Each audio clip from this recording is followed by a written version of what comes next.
Caught me off guard. I just woke up and don't have my teeth in. Okay. Yeah, you're self-conscious about that, aren't you?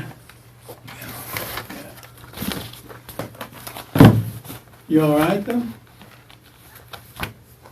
Yeah, okay. Looks like something's on your mind. What's up? I thought I'd be going back to St. Charles by now. What we're trying to do is work it out where you don't have to. That would be better for you, correct? Yeah, it'd probably be better for everybody. One of the reasons is the health problem, health Okay. situation. Here they've got it somewhat under control. Right. If we bring it back to either one of the three different places, we don't know what kind of if they're set up for any type of that situation. I think Okay. the Department of Correction would still be responsible for whatever medically happens. Right. So I think from talking to the prosecutors and everything that they're going to try to do everything in-house here. Okay. I mean, obviously, it may be a Zoom call. I can't imagine anybody coming up here to do that. But I think we're working on that procedure right now. That's easy for everybody. I've been thinking about that too, to consolidate everything. Correct. Yeah. Correct. Because all of them have been getting together, making arrangements for this and that, and they've all, Yeah, because things like the medication I take, even the adult pull-ups, does this place supply them, or where I go I have to do it, or back and forth? Yeah. that's probably one of the main problems. Yeah. And we don't want to, put you through any of that, or put the jails through any of that. Yeah. Because number one, it's a big responsibility, Oh, yeah. on your part and. Plus the time travel, the personnel involved. Correct. So we're still working on that. I talked to my boss the other day, and he's working with everybody involved, and we'll work that out. It'll be easier. Yeah. So, look like you're losing weight. I don't think so. Really? I still ride. It was my impression too when you walked in. Really? You looked thinner. It's the hair. The hair? Yeah. It's the hair. Okay. No, I'm still around 2 1/4. Okay. All right. Yeah. All right. You want to get the paperwork out of the way? Okay.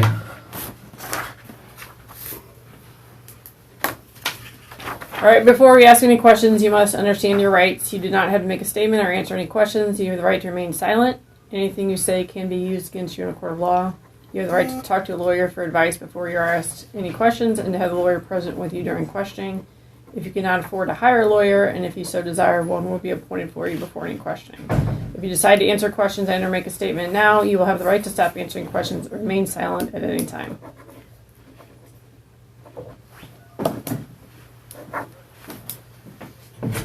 Well, they got your bottle of water. You're welcome. Thank Here you you. go, sir. Oh, okay. Thank you. We brought donuts, but we gave them to the help. Hmm? We brought donuts, but we gave them to the help. Cards. Since you didn't Okay. need some help with that. That's pop off or twist off? Twist. There we go. Probably will. So have you been contacted by any public defenders or anything like that? No. Okay. I've been contacted by some people wanting to capitalize off of it, make money off of it. I talked to Ryan twice. Oh, did you? I told him at some later date down the road I might talk to him. He contacted me the second time wanting to talk where he guaranteed he would not use the information until the time was right, and I'm going, I didn't answer that one. I had a letter from an attorney in Clayton that the top corner said advertisement. Oh. It's to be understood. Sure. Talking to some of the other people in here who have had big cases, I'm expecting all kind of, like, we'll do this, we'll give you that, and I'm, man, I don't want to make anything off this. I just want it to be in the past. It's always going to be in my future. I'm always going to have a thought. It's always there. I can't get rid of it. Right. And not to seem I don't know, I shouldn't even say this. What I did was terribly wrong, is evil. But these people who are coming to me are people with other cases that want to make money off it. Mm-hmm. Is this not also morbid? Oh, yes. Yeah, that's I at mean- another level of being. I know it's human nature. They want to, make a living, sell books. Ryan works as a staff writer for the Riverfront Times, and Yeah. this is how he makes his living. But I don't want to be any part of it. That's There's understandable. There's nothing they can give me or do for me that I want. Mm-hmm. Did you get my latest letter? Yes. Okay. I just got it though. So. Talking about letters to the family. Yeah. What you're talking about? Yeah, I don't know if that's even possible. Well, she called me and sent me copies. I got copies of the letter, and I ran it by my boss. Okay. And he says at this time it probably wouldn't be appropriate. That's what. Yeah. And so basically that's going to be on hold for a while. Okay. But go ahead. No, go ahead. No, but I think that somewhere down the line that's very possible. Very Right, possible. in the letters, I didn't want to, I had to go over thought, I didn't want to contact them directly, Correct. because I know that's not the right thing to do. Correct. And like that, if you can, great, if you can't, okay too, Have you heard from any of the families? No, I haven't, Okay. I haven't. All right. We didn't know if they would allow something like that or not. I don't know. No, I can't say they haven't tried, because the way letters are received here, it's like legal mail we can get. But if my sister or anybody writes a letter, it goes to Florida and it gets put on our tablet. Correct. And I don't know if everybody knows the address down there. No. Okay. I don't know if my ex-wife has heard from anybody. I know my sister says, that was a relief. I didn't know she had been talking to y'all for like 3 months, or you'd been talking to her. Yeah. And last week, Wednesday, I think, when I called her, I finally decided to talk to her. And when I started saying something, she says, forget it, I know all about it. And I went, do what? Which was a burden off of me. I wanted to give her a heads up before it hit the news. Yeah. I didn't want her to find out from TV, so I gave her a I know courtesy you call. talked to her prior to that. I did. Yeah. But that's before we kind of, got to talking to you and Yeah. all that kind of thing. So I then I appreciate- didn't call her again until. Yeah. I appreciate the courtesy y'all giving to my family. It means something. Mm-hmm. So it made the conversation with her a lot easier, wasn't it? Oh, yeah. What'd you guys talk about? Not that much about this, just that she was aware of everything, and that you'd contact her, and some people from some newspaper have called wanting to interview them, and she won't do it either. Okay. No. Did you discuss anything about any of the cases? Did she ask you any details or anything like that? No. And you didn't volunteer any? No. She just, like she told me, we're still blood, brother and sister, we're family. Right. And she didn't even express in any way want to know any details or anything about it. Okay. She did call my son out in Kansas, call my cousins up in New York to let them know, because it was on the Associated Press. I mean, it went out broad time, big times. How did you find out about the newscast, the press release? Oh, TV. You saw it on TV? Yeah. Okay. Yeah. How did you think that went? I never gave that one much thought. Nobody really portrayed you in any other... It was, Was it fair? oh yeah. Okay. Yeah. Nothing that kind of upset you? I knew a couple of the inmates came down knocking on my door. You're on TV. And I went, okay. So when I got it turned on, it was like, whoa, everybody knows now, you know. Have you been approached by anybody in here asking you details or anything like that? Nothing about details. It's a strange environment I live in. If you're not real familiar with it, it's hard to understand. I don't fully understand it. I'm accepting it, but I've got a good support team. Yeah. From not only religious people, but people with, it's hard to believe, cases worse than mine. That they're not glorifying anything, but they're talking to me. One or two gentlemen that are on death row that are getting real close. Very supportive. Okay. Not really talking about anything in depth on a case, just the emotional trauma, the stress, things being lifted off. That the one, I'm trying to think how he said it. It made me feel good in a way that he admired me as an individual for being a man and standing up to it, accepting full responsibility. And as I sit here, it's hard. It's hard. Has anything gotten worse? Hmm? Has anything gotten worse? You're not getting any threats or anything No. like that? No. No. There's one gentleman, Larry, works out at Rec, and he asked me, he said that somebody asked him, did they lock Muehlberg up? And they went, for what? No, I have no fear, no threats, no nothing. It's, if there are any lurking, nobody's aware of it, you know. Okay. Nothing to that degree. Did they give you any advice, these guys that you referred to, any advice about this whole process? Not necessarily what's going to happen, but advice of just opening up about what happened, you know, recognizing those details that we've asked you, you know, Yeah. and we'd like to get cleared up. Have you given that some thought, some more details about what happened? Only as far as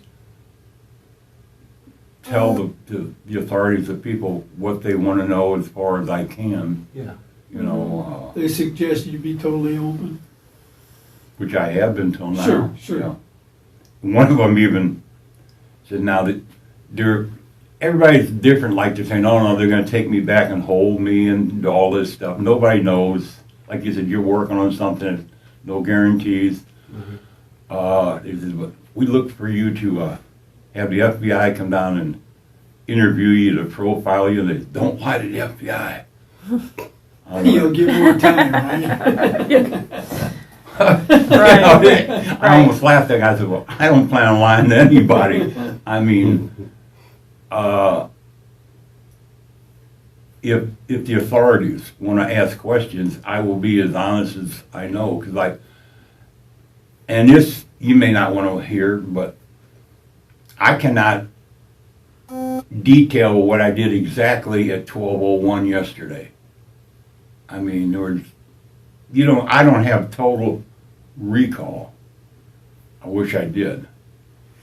You know, on a lot of, not only this case, but a lot of other things, the mistakes or things that happened in the past, you know, I've been trying, but like I said, after I got out of the hospital this last time, that set me back. That I got back here on a Wednesday evening, called my sister, and then found out my daughter had passed away the day before. I'm sorry to hear about Yes. that. Yeah. We did know that. I think that was in. You wrote Yeah. that in the letter. Yeah, it's like I'm trying not ever to ask myself what else can happen. How can it get worse? Because darn if it don't. You know. Have you heard from your other son? Billy, no, my sister contacted him, and he works for the railroad, so he's not. I don't know his hours and stuff like that, but we'll touch base eventually, you know. One of the things that I shouldn't say struggling with, but we have questions about. 4 out of the 5 that we've identified, we've done everything.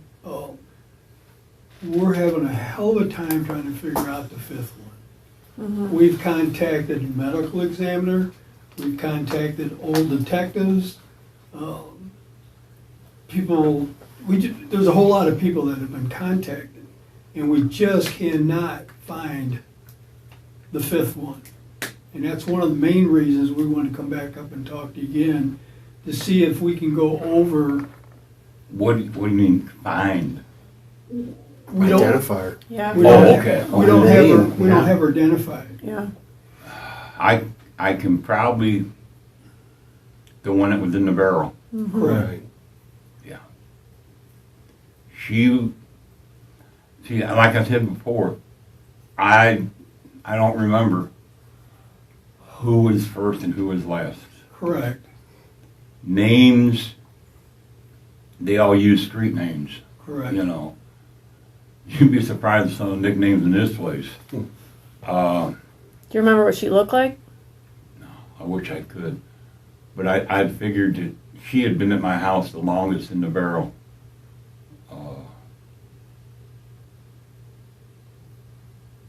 Did you have her in the barrel along with another? No. You mean 2 of them in one No. Two different. at the same time? Yeah. No. Because I thought you said you had the one in the box and the one in the barrel at the same. But not at the same time. Oh, okay. Yeah.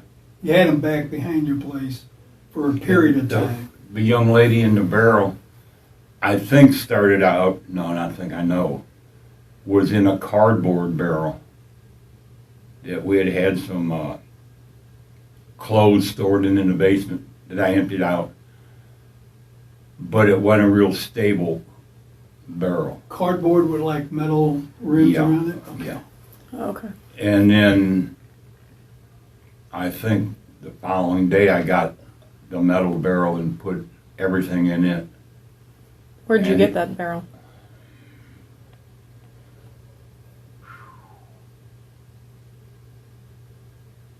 I can't really recall. I don't know if I saw it somewhere. I know there's a place not far from where I lived that sold barrels, like you make barbecue pits or storage or shipping out of. I'll give that some thought. Now you Yeah, said, she sat behind my house for a few months. you said you put her and other things in the barrel? Is what Just you- that cardboard and then put all that in the metal barrel. Oh, okay.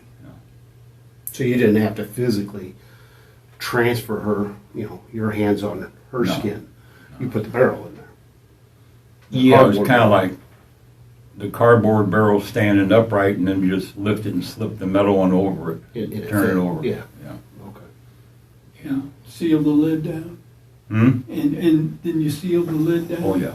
Yeah. It had I can't remember what it's called, but it had the ring that once the lid was on, you put the ring around it and snapped it shut. Okay. Mm-hmm. What do you remember about anything of that night? Do you remember anything that would help us identify her in any way? Is there obviously conversation? You don't remember conversations or anything like that? Or where you picked her up? Hmm? Where you picked her up? Down South St. Louis, down what they called the stroll at the time. I remember reading something in the paper about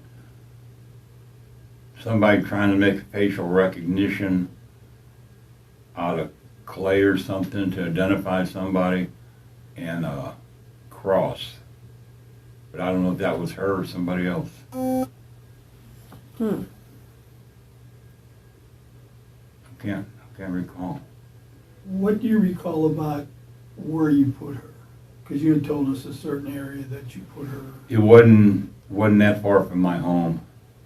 I mean, I lived in Bell Ridge on East Edgar, and the car wash was not that far from where East Edgar came into Natural Bridge.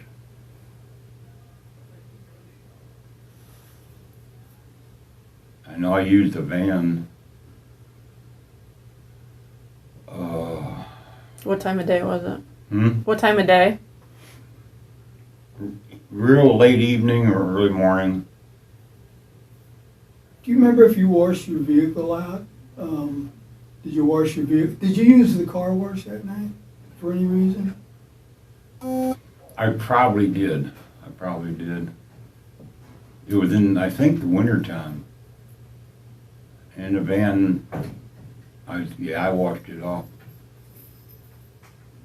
Regular cleaning, like washing the outside, cleaning the inside, but there are no telltale signs from what was in there. I mean, Was there anybody else, did you notice anybody else around the car wash at that time? I'm sure there are cars driving by, but I don't. Anybody washing their cars? It was a small, I think, a 2-bay car wash. Yeah, I think it just maybe a 3-bay with the 1-bay taller for like pickup trucks and vans and things of that. Mm-hmm. Do you remember the name of that car wash? Oh, I sure don't. I don't really know if it had a name. No, I can't. I don't think I ever knew if it had a name. The place where you put that barrel at the car wash, describe that. At what location? Inside the bay, outside? I was inside the bay, because when I pulled in, I opened, the van had double doors on the side, it wasn't a slider. And I pulled the barrel out and just sat it against the wall. Like where the wand would be, you know, where you Close spread to it, everything yeah. out. Yeah, close to it. And are you sure that was the place you put it, that car wash? Could it be confused with another car wash? No, Okay. no. Because I know when I left there, I went to the Waffle House to get a cup of coffee or There something. you go. Okay. Yeah. So it was basically in the neighborhood. That's very close. You know, these others, O'Fallon, Lincoln County, Maryland Heights, Yeah. a little bit further from your house. Mm-hmm.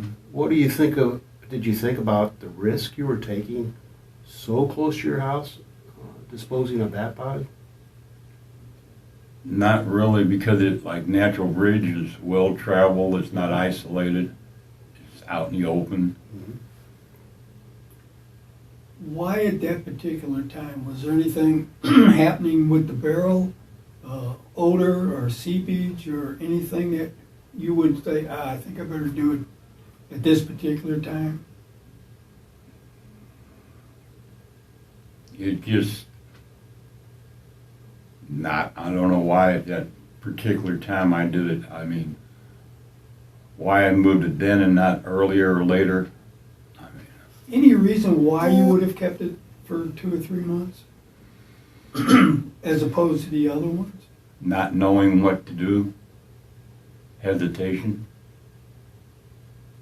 I mean, So would you think that might have been the first one? for as bad as you say she was decomposed, yeah. Yeah.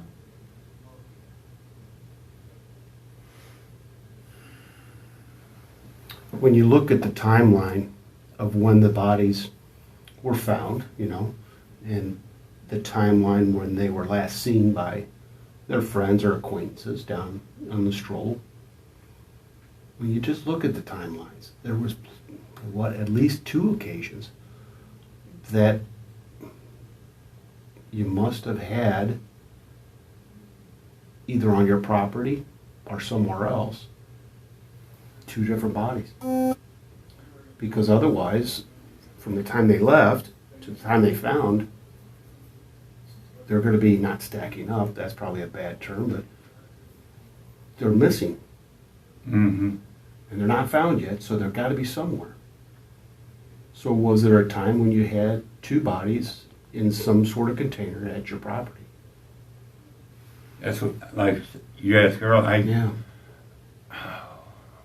I can't 100% say no, there wasn't two, but I don't remember having them, what you said, stack up or. Yeah, probably not. I know the wording.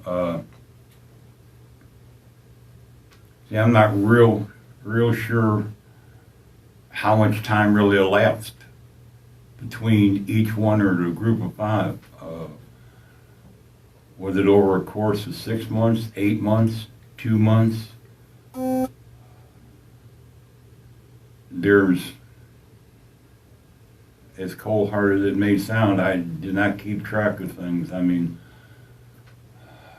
I didn't keep souvenirs and mementos. I didn't keep a scrapbook or mark dates on a calendar. From the time you might pick up any one of those girls from the stroll and you take them home to have sex, right? Right. And then taking their life. But during that time, do you ever interact with anyone else? Yeah. Who do you interact with? You mean like friends, family? Yeah. Oh, this is my friend so-and-so. Yeah, I mean, it wasn't like I isolated myself in a cavern or a cave and came out just to get somebody to kill and stay in the cave. I mean, I had an ongoing lifestyle. Sure. But during that interaction with friends and family, do they ever see any of the girls you take home? No. Just by coincidence, they come by. No, Have a because drink. always like a late evening that I'd bring them back to the house. You mentioned that often, well, each time they were picked up from the stroll. Was there ever a time you picked them up within a bar, a store? I mean, I don't know if I can clarify this, but what's working on my mind at times really heavy is these are not the only 5 young ladies I Right. Yeah. paid for sex. Yeah. There are ones in between. What caused me to take the life of this one, but maybe not the next 1 or 2 or whatever, and then strike again? It wasn't like striking every time. Was there ever a time that you actually picked one up from a bar and she ended up losing her life? You know, why not? Leaving the life? You met her in a bar Right.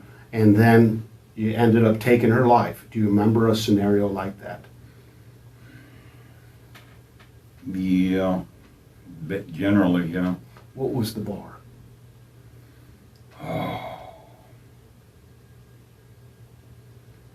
I got it pictured in my mind. I think it was called the Wedge, which is down on Jefferson and Broadway. The way the building was shaped, the way the streets come together, you had that wedge. Caddy cornered from a bank.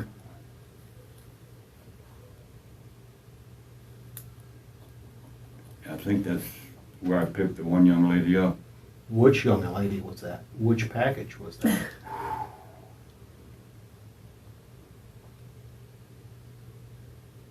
Man, I can't recall that. Man, I really wish I could to identify the one, because the family is still not knowing.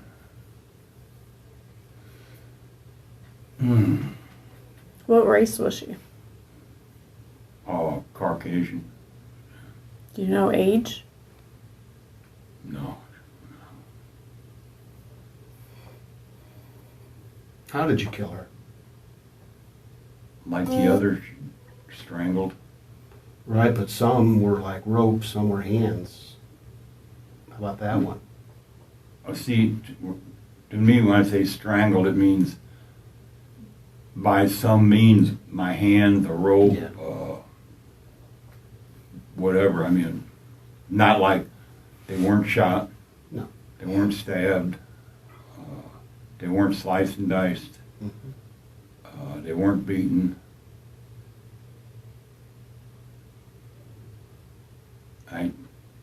For the life of me, I can't really say which one had a rope or a string or my hands. Gary, we got a name of somebody. We checked with the medical examiner's office. Okay. And the best we were able to find out, she was a 69-year-old woman. You know what? 69-year-old black woman. No. As soon as I heard that, I said, I can't imagine that being No. anybody that we'd want to look at, because we got her name Mm-hmm. and things like that. But No, sir, it wasn't. nothing of that age. Or were most of the women white? Yeah. I believe so. One might have been almost like darker skin complexion, but they were all Caucasian or white. There were no Chinese or Orientals or blacks or. Okay. I'm gonna show you a picture. See if you recognize her.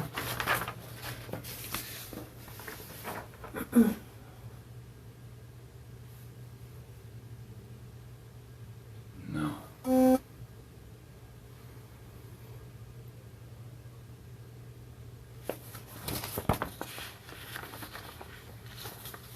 Yeah, those both are the same person? Mm-hmm. No, I don't recognize either one of them. Okay, how about this one?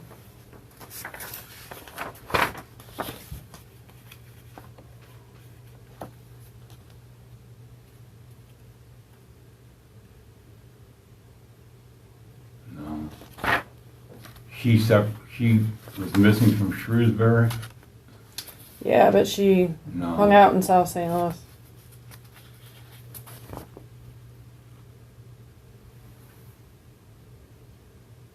I believe Shrewsbury took the missing persons report, but she used to hang out in the stroll area, correct, Jody? Yeah, correct. No, it just doesn't ring any bells Okay. whatsoever. One more.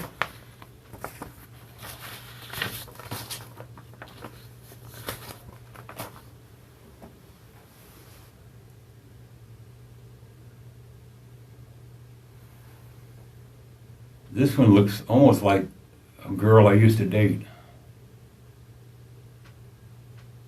When you say date, you mean pick up? No, she Just wore. actually dated her? Yeah. Let's see. Let me see. That looked like Nancy a little bit. Mm. I met through a family friend of my family, and while I was teaching school at Hubert Wheeler, I dated her for a little while. But nothing happened to Nancy. I mean, we were friends. We dated, but nothing really romantically inclined. Okay. Now those pictures, it's like, I don't know why they're blocked. My mind is blocking things out. It's not only to help you all, but to help the family and help me. When you dated women, other than when you picked them up off the stroll, was there ever any action done that they would be in fear of you in any way? I mean, was there ever role playing that you might have done that would kind of make them standoffish as to, whoa, what's going on? No. You know what I mean? Yeah, I know what you're saying. No. Because when I'm dating, it's more or less like just general companionship. You know? Mm-hmm. you get tired of, not tired, you go out to eat by yourself, go to a show by yourself. It goes better when you have friends, male or female. Correct. I had a few platonic relationships where, you know, it was just going out to be with someone. There was a couple times where Nancy, for one, would call me, see what I was doing, and we'd meet at a restaurant, meet at a pizza place. She'd pay, I'd pay. Nothing really romantic, heavy romance or anything like that.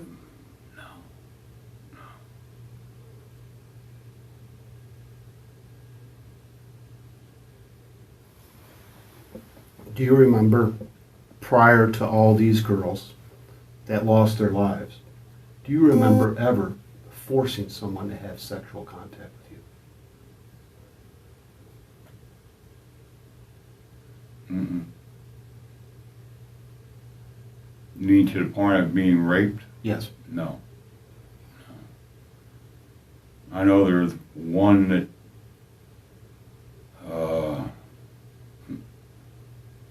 my ex-wife, when we were separated,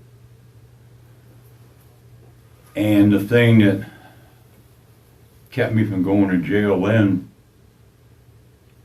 was when Karen and I separated, she took the kids and moved back home with her family. Yeah. Okay? And she had a friend, and I kept the house in the agreement I was going to get it. It was a no-fault divorce, and I was trying to win her back. And we had a relationship at night, and she went to her girlfriend's house. They went to the police, said I tried to rape her. They took both of them to Clayton or to a hospital for a rape kit or something. And the officer heard them in the back seat giggling and said something to the effect of, "We got him, you'll get the house now." And they went, they're not going to press charges, and everything just went away.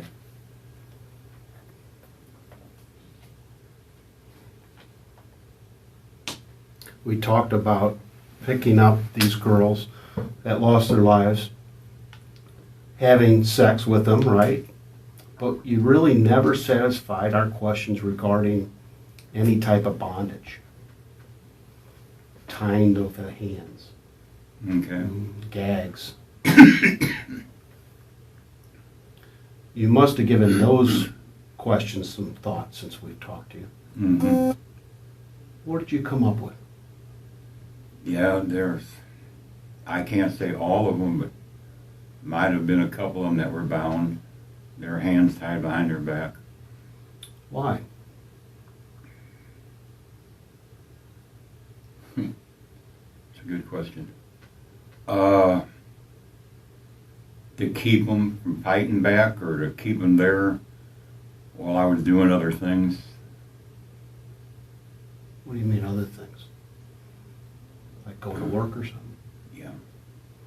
How long do you think they remained bound and alive at your house? I'm thinking one of them a day or two. Are you having periodic sex with them in between? Mm-hmm. And are they fighting? No. Ever any type of weapon involved? Anything sharp?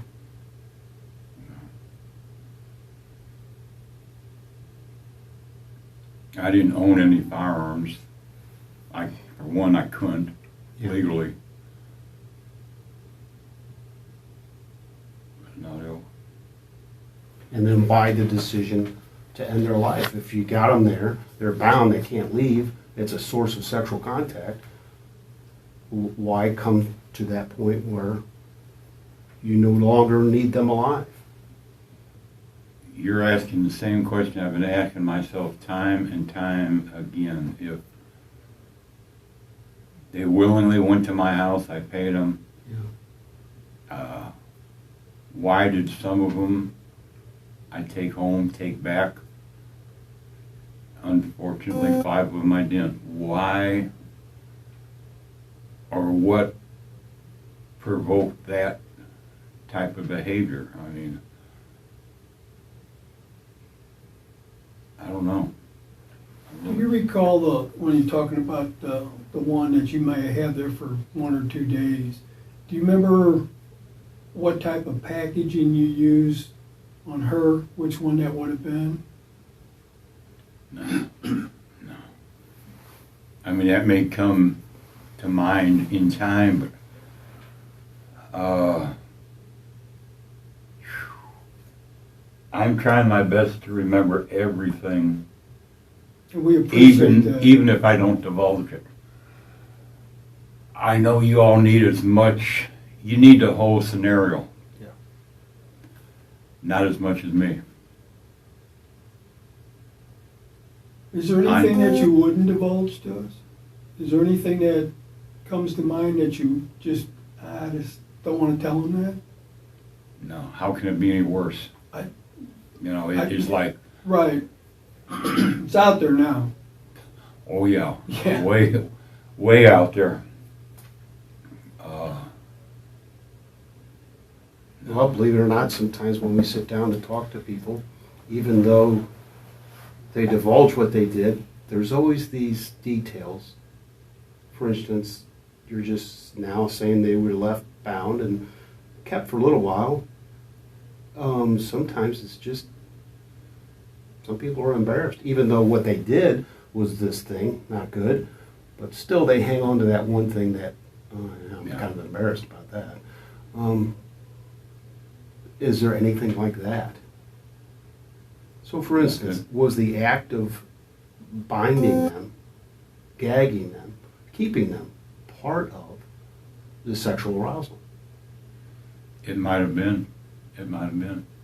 But you see, holding stuff back from myself would not, it's like everything's in here. Why would I hold this back and not that back, or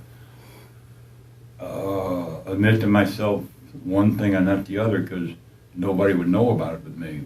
Yeah. Holding things back from you all, I almost, what's the word? Feel obligated to be 100% truthful. Because in the back of my mind, no matter what you always, don't comment to this, okay? In the back of my mind, there's always that threat that they'll pull the agreement of no death penalty off the case. And why am I worried about the death penalty? I'm going to die. I don't want to die by my hand or the state hand. I'm going to die naturally. Yeah. You know what I'm saying? Yes. Mm-hmm. I mean, even if you were to pull that agreement back right now, that would draw this out a long way. Yeah. Oh, yeah. Because I don't think a person can plead guilty to the death penalty. We've had one, but it got reversed. He pled the death penalty, the judge gave it to him, and it got reversed. Yeah. And that's probably what would happen. Yeah, I mean, it's like, I don't want to delay for numerous reasons any of this. Closure for the family, for you all, for me, for my family. Did you mention anything like this to your sister? That you just want to No. do whatever you need to do to get it over with? She stands behind me, and no matter what decisions I make, I mean, I'm her brother, she's my sister. We did not discuss anything that wasn't in the paper or on the news. There's common knowledge. Yeah. Even the people in here that are the supports I'm talking about, they're not asking, because it's like, boils down to another business, but there's an understanding in this kind of an environment. You know what you know, you accept what you know, but you don't dig for anything. Because it's like, if I were to ask somebody about their crime, why? Yeah. It's like, it is what it is. It happened. You know, you're accepting, just trying to help get over a hell of a hurdle or a burden.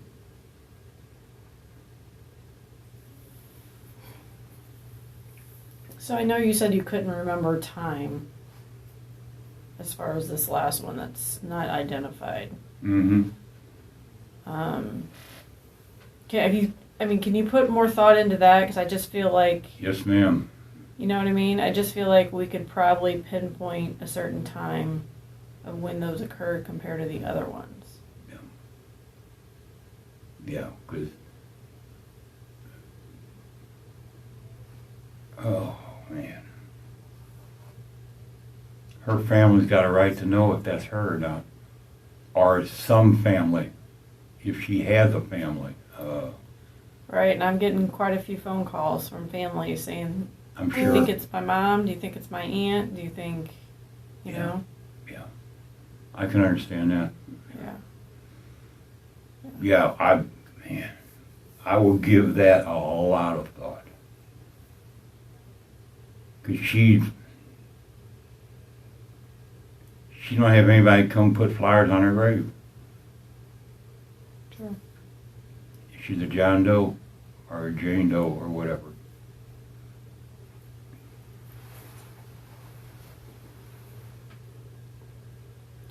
And I know we've bombarded you with questions. Is there anything that you've thought of since we were here last? Any detail of any of the cases or? I can't really come up with anything more right now. Not to make excuses, but that 5 days in the hospital and my daughter's death kind of like, Set you back oh yeah, big time. yeah. I mean, I know the suffering I went through, knowing April was not in the best of health and her demise. I can't imagine what these families have gone through for 32 years. It's a lifetime. So what made you stop? Hmm? What made you stop?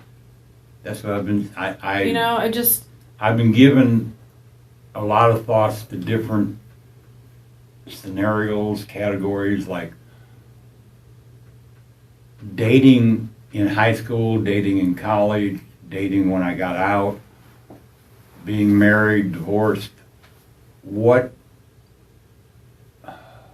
turned this on and what turned it off completely? Because like I said, there's like, I don't remember the first or second victim, but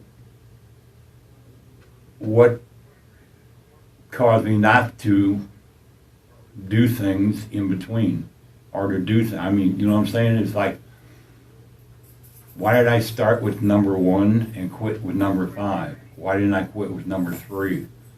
Why didn't I go on to number 7? Why did I even start? Why did I even stop? Why did I have pauses and it's like mind-boggling? I don't know. I don't think I'm afraid to know. I owe it to myself, if there's nobody else, to fully understand the complexity of all this. And this is not anything easy for anybody. What about any other state that you may have lived in? What about any other state that you may have lived in? Anything like this occur? No. With my involvement? Right. No. I've only lived in 2 states, at Kansas and Missouri. You know, I've visited other states, but no. So tell us more about that time. You said you owned a tractor trailer, right? Yeah. How long did you own that? Oh, probably about 8 months when I went bankrupt. Okay. And you said you used it. You used it yourself. Oh yeah.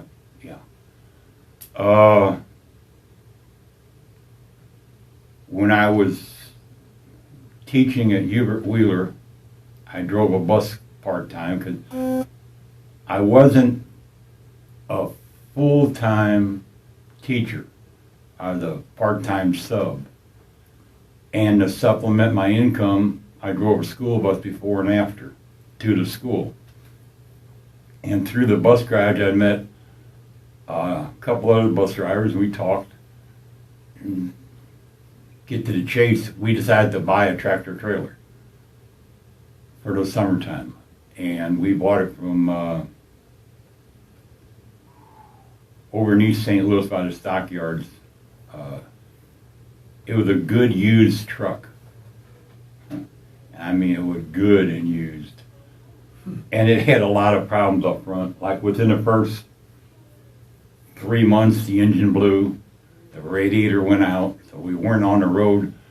Our first trip to Chicago, we caught a couple $100 fine at a weigh station because we were axled out wrong. We had too much weight on the axles. So we had no business, but it was an adventure. Did you always drive with another driver? Or were you No, there was a time or two that I'd take it up by myself or Jay would take it up. The adventure went out of it for me real early. I wasn't put on this earth to live out of a suitcase, you know. You said Jay? Who's that? That the gentleman that was, we were partners on the truck. What was his last name? I think that was his last name. I think his first name might have been Jacob Joseph, and they called him Jay. Is he still alive, do you know? Oh, I have no idea. I haven't talked to him since we parted ways over the truck deal. What time period are you talking about when you own the truck and then when you quit? Let's see. Late 70s, early 80s. Because I came back from Warrensburg. I graduated Central Methodist in 77, 78. Probably somewhere around 79 in that time frame. And it was a short period? Oh yeah, it was like way under a year, 6, 7 months. I mean, I know we took the truck out for a test drive and everything was great. Never dawned on me that it's like a car. You drive one way with a car, you drive another way when you're towing a trailer. And when you put a 45-foot dry box on the back end of a truck loaded, it drives a whole bunch different. Yeah.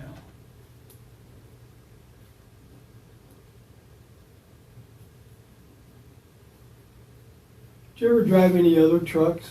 Did you ever work for a company that would have a box truck or anything like that? No. Or did you ever tow a trailer with any of your vehicles? There was a few occasions when I worked for the Shriners that I would drive a straight axle truck just when the circus was in town. Was that like a box truck? Yeah. I mean, there's no pivot point. It's just a long, drawn out, like a hearse runner truck. Okay. But that was only for like less than a week, you know, at work. And when did you work for the Shriners? When did you work for the Shriners? Oh, late part of 80s, after my divorce. In fact, I'm thinking when I got hired and I started to work, I had to take the second day off to go to my divorce hearing. That would have been mid to late 80s. And how long? When they were located down on Sarah. It was in between them moving from Moolah Temple out to Maryland Heights. So I'm not really sure what year that was. was late 80s, late to mid 80s, How long did you work there? couple years. It was like a real good job. And there's things there that I'm aware of that I can't talk about. They got a lot of secrets, don't they? Well, part of my job was like helping haul stuff to and from the circus, setting up Right. when they'd have their initiation ceremonies. Yeah. There's a lot of things that I saw and heard that belongs to a secretive fraternal organization, and Yeah. I will take those in my grave. My dad was a 33rd degree Mason, which is an honorary degree. You can earn through the York Rite, Scottish Rite, you can earn degrees up to your 32nd degree. The 33rd is bestowed upon you, you know. It was a good job. A lot of long hours, hard work, but So when you were picking up the girls from the stroll, even the ones that didn't lose their life, all of them, will you ever stop by the police just because you're a John? Or you're in an area, you know how it is. They know what goes on in the area, and sometimes they make traffic stops. Did you ever get stopped? no. Which, not to mention, is surprising because certain areas of any town at certain times of the day or night, people wonder why you're there. Yeah, yeah. I mean, Especially I'm if sure you're law cruising. enforcement and neighbors all knew Oh, yeah. what went on after hours on the stroll. Oh, yeah. You know, human nature sometimes turn a blind eye. Mhm. I know the one time, and this came to mind a couple of weeks ago, you could tell when they're walking and looking and at, and you pull over, and this one attractive young lady, blonde, you know, are you looking for a date? There were some yes and no questions back and forth, and I just looked at her and went, officer, get the F away from my car. It was that obvious. Well, from my understanding now, and even I think at the time, is undercover officer that's trying to catch guys and stuff like that will not get in a vehicle. Probably true. So when Yeah. she stood there with her hand on the roof talking, it was like red lights going off. And I said, "Oh, goodbye, officer. Get away from my vehicle." Yeah. So you had the five that, and we're still trying to determine that fifth's identity. But you got five there, and then there was Doc later on. That's six. How many people do you think you've killed in your lifetime?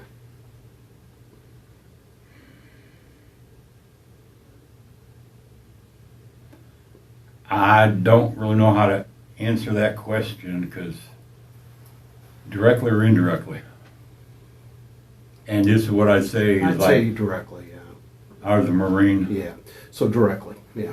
Yeah, just those six. You didn't see combat, right? No. Because you said about your brother. Yeah. So there would be no combat experience where you would have killed anybody there. Mhm. Because you really hesitated when he asked you that question. And now, what about indirectly? What do you mean by indirectly? Are you responsible for anything indirectly? Oh, just because of being in the Corps, job-wise, training-wise, no, there's not even indirectly. I mean, there was nothing besides these six that I had anything at all to do with somebody losing their life. You know. Did you associate with prostitutes while you were on the truck driving, going to Chicago? Did you No. associate with prostitution now? What about your trips to Iowa back in the day? Did you associate with prostitutes back then? No, going to Iowa by myself or Yeah. with my family.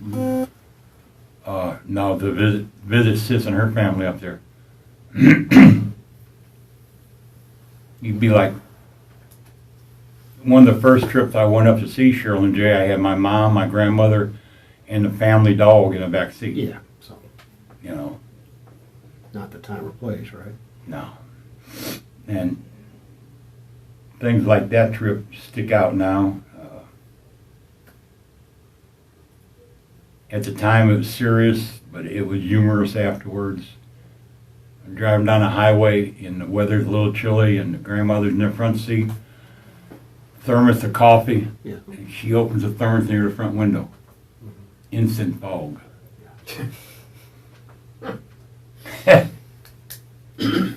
Or having a collie dog lick the back of your head while you're driving. Yeah. Were you passing those areas where you disposed of the bodies with other people in the car and had thoughts? No. I mean, I'm sure the one young lady up near Troy, I think that's Highway 64, that goes from like Wentzville all the way up into Iowa. But back then, the trip with the dog and that would have been 76, 77, way before any of this. Okay. I didn't make any trips after all this started or ended to Iowa. What about Indianapolis? You said you had traveled there. Yeah, there was the company we were leased out to in East St. Louis. I think it was Island Cartage or something like that. I hauled with the truck a lot of Anheuser-Busch products, roll steel out of Indianapolis, Indiana,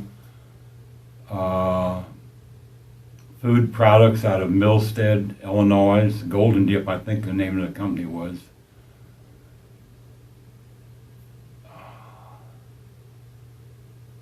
Mainly to and from Chicago, St. Louis, Indiana. I'm not sure if it was what the name of the town was.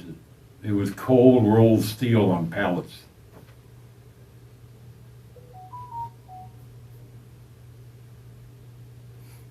Isn't Indianapolis southern Illinois, down southern, or is that up near the lakes? Well, I'm thinking, I can't recall. I've been there numerous times. Because there's a town I was in Indianapolis in reference to the case with Doc.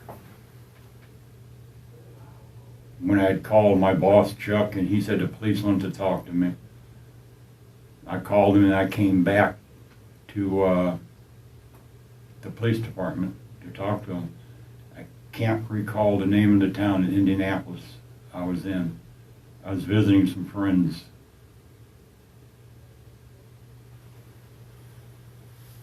Have you given any more thought to if anybody's helped you with any of these? Any what? Anyone has helped you either with Any help? yeah There wasn't. disposing of the bodies or No, there's nobody else involved. no one else involved? No. Let me ask you this. If there was, would you tell us? Yes, sir, I would. Okay. Yes, sir, I would.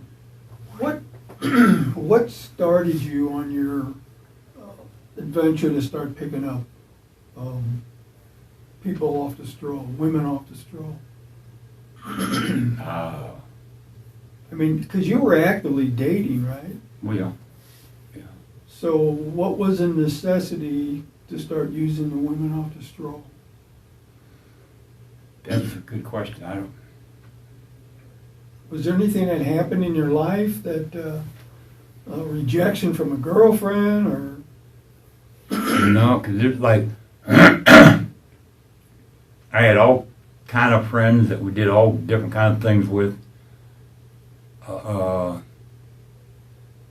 with Nancy when I first came back to St. Louis, her mom and aunt were school teachers, and there's some retreat down out 44. Nancy's brother was a Marinist priest, and we didn't stay together at this retreat. They had separate lodging. Pam was the waitress at a little diner in Overland. We went to New Orleans for 4 or 5 days just to get away from St. Louis. But that was right after my home burnt. Well after this time, a good year or two after all this. I don't know. It's like I said, I'm trying to piece together different recollections, and some fit and some don't. Was the sexual contact that you had in relationships, your wives, girlfriends, dates, that sexual relationship, was that very much different than the sexual contact that you'd have with prostitution? As far as The bondage? activities. Yeah, the activities, yeah. Oh yeah, day and night. Yeah, so maybe the reason contact with prostitution, because you can live out that sexual activity with them and not necessarily with real relationships.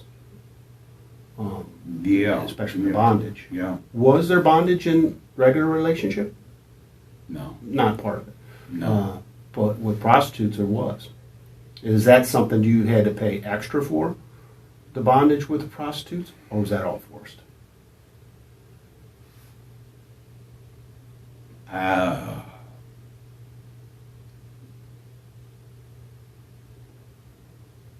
I think it's just a package deal.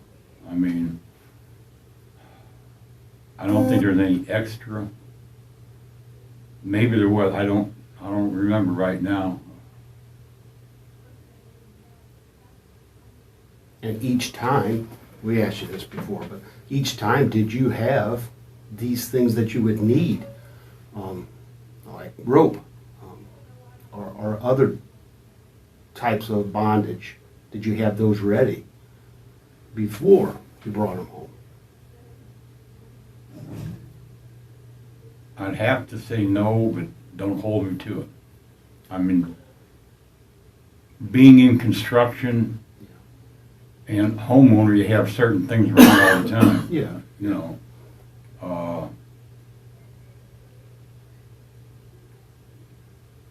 I don't really recall if it was like prearranged, like, okay, I'm gonna get this stuff together because I'm gonna go out and do this now. Yeah. Or if it was spontaneous or an afterthought. Boy, those are some heavy questions to think about now. Was the bondage voluntary? Hmm? Was the bondage voluntary? I'm thinking on one or two of them it was. But I can't say for sure if it was for all of them. Probably not. But Were they conscious and awake and aware of what was happening to them? Or were they unconscious? no, they were aware of what was going on.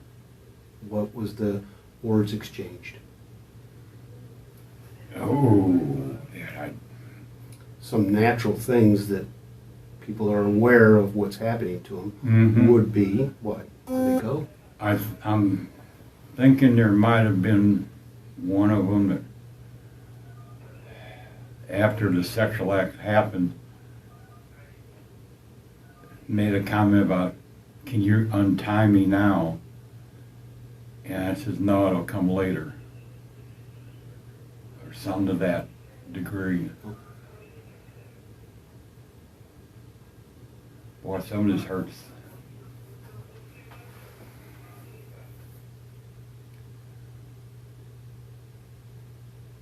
Do you understand why we have to ask those questions? Hmm? Do you understand why we have to ask those questions? Yeah.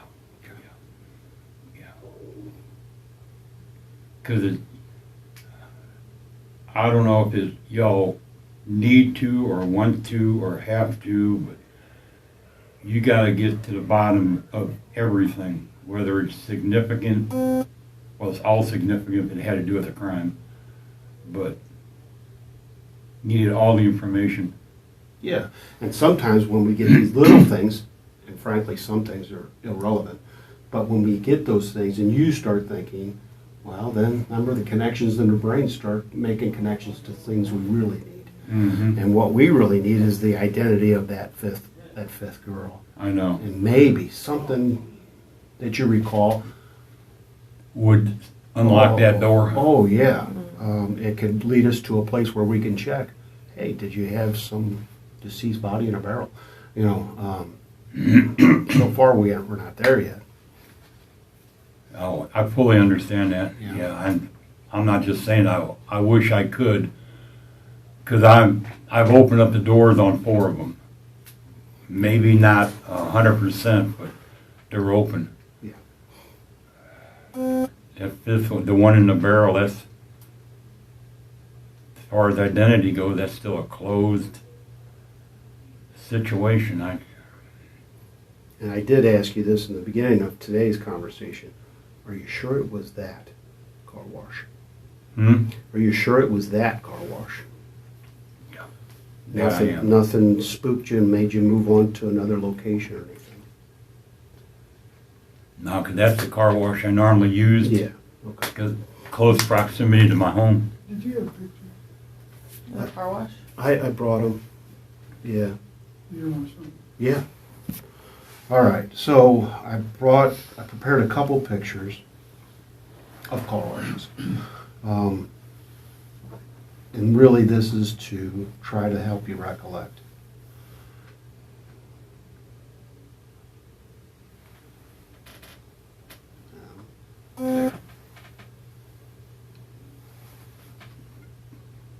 That definitely looks like it could possibly be the car wash. Here's another one. It wasn't that big. And this one, this particular picture has the intersection there. No, that Pennsylvania, that's down South St. Louis, isn't it? Pagedale. Pagedale. Oh, okay. Yeah. No, that wasn't it.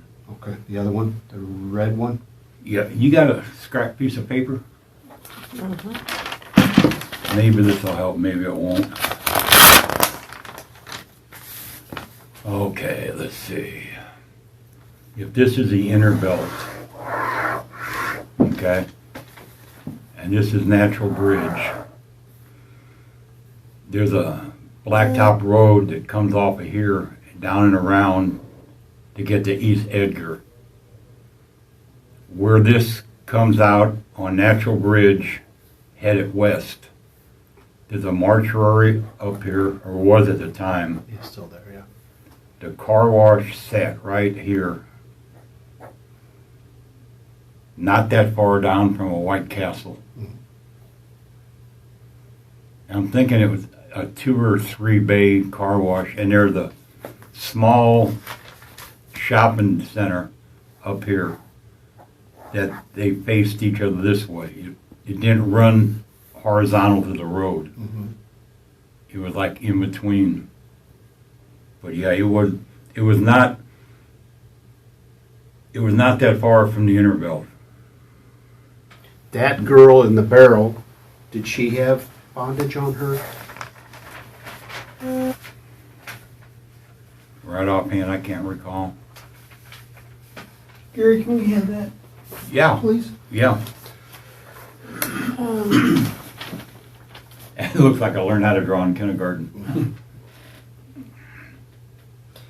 Do you remember, because you said that you saw some of them on the news or in the paper or anything after their bodies were discovered. Do you remember seeing anything about her? No. The only one I really remember had a reference to an earring, which was a cross, and where they used clay or something to try to form Right, yeah. facial features. Yeah. I don't remember which one that was. And would you have because she was disposed of so close to your house, could this be the last one because you were so confident in what you were doing and how you were disposing of bodies and hadn't been caught yet? Yeah, I don't think she was the last one that died. Because like the condition of the remains, the decomposition, she couldn't, I don't think she was. I think, no. But was she the last to be disposed of? Yeah, Okay. that'd be a pretty good hunch right there. And is it the same year as the one you just described, that had the clay figure in the Mhm. news article? Was it that same year?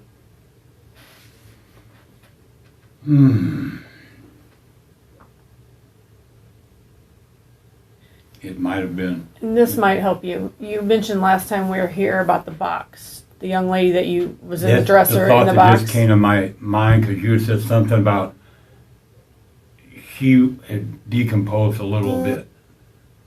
She might have been the one with the earring. But you mentioned something about the box and the barrel you having at your house. Yeah. Do you recall in Yeah. which order you disposed of those two? The box and the barrel.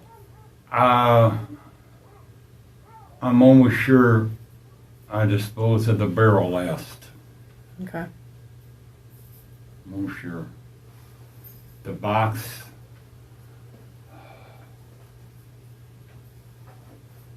No, I can't. I'm thinking the first one was down in South St. Louis.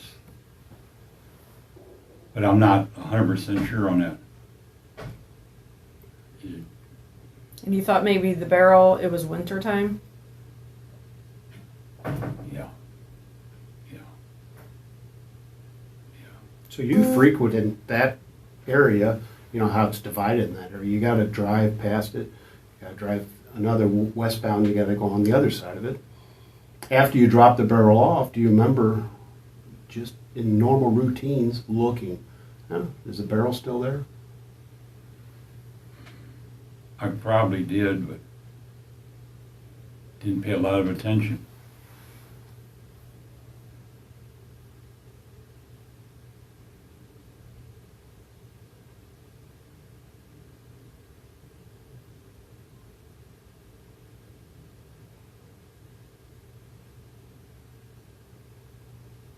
The smell.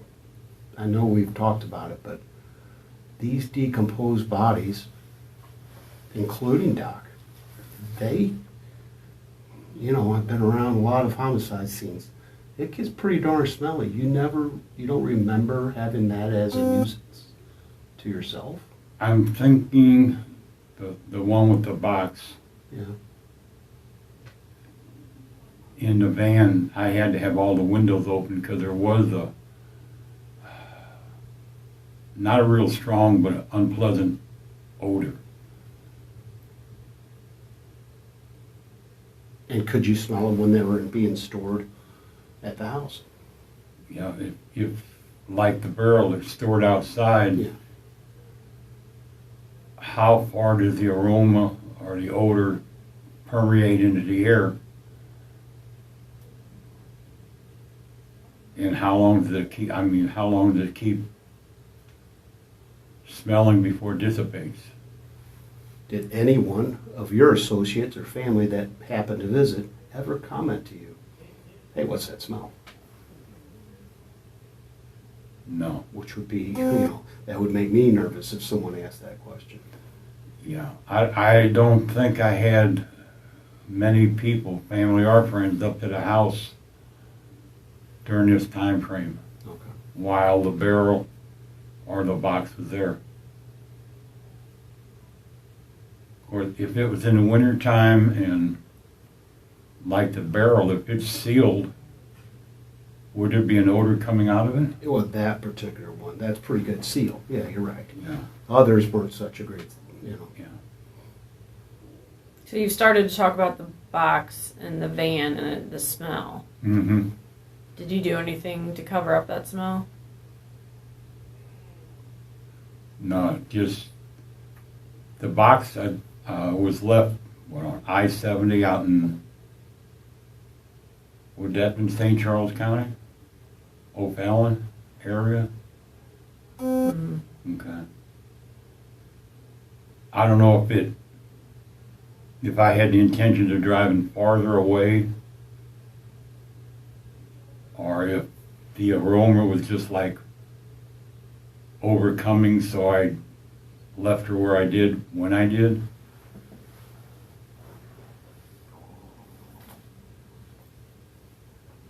Do you remember having to, did you just lift the box out? Because it was a pretty good sized box. I'd seen it, I was there. Would you have lifted out or just opened the door and just pushed it out on the shoulder of the road, or? Probably would have pushed it out. So you wouldn't have? I'm looking over there where you got your arm, the dresser or whatever it was, the actual furniture inside that box, I don't think it was really much bigger than that. I mean, it wasn't a full-length chest of drawers. It was Right. like so long, Right. had maybe 3 drawers in it. Yeah. No, I would have pushed it. That, let's see, had the white drop cloth or whatever around it. Yeah, I would have pushed it out. Okay. That way I wouldn't have to be at the scene that long. Just pull over and come from the captain's seat, your driver's seat, around, push it out, and drive off. Nobody'd really see somebody walking around a van or something, pulling something out. Are you asking me? No, I mean, I'm just Oh. reflecting on it. Oh, okay. Because I mean, not remembering the exact hour that I did this one, there would have been traffic on I-70 all hours of the day, you know.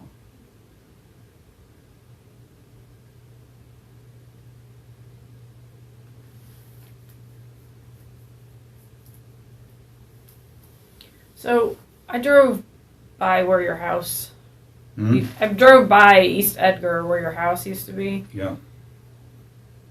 The way that I don't know what it looked like 30 years ago, but now it's all grown, overgrown That's what you're brush. saying. Is that kind of like what it was 30 years ago? Could you see the highway from your house? The back of your house? out our kitchen window on the back of the house, the state had put up a sound barrier, a concrete retaining wall. But off to the side, you could see the inner belt going north and south. Okay, 'cause to me back there is a perfect place to hide stuff. Is there any chance there's anything back there that belongs to the girls? Clothing? Not that I can recall, no. It's out of curiosity, it's like, why did they tear the house down, what, a year and a half ago? That's what I heard, yeah.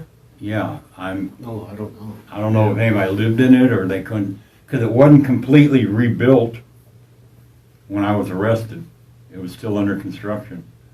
Were you making payments on the house, or did you own the house? I own a house. It wasn't that big of a house. It was like 825 square feet. You know. So you're not sure what happened to the house after you got locked up? No. I don't know how that all works, if you owned it.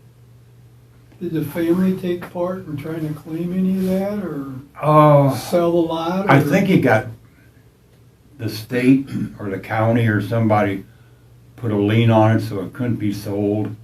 'Cause it was kind of like evidence. No, I don't know what happened after everything on it. I know it sat vacant for a while.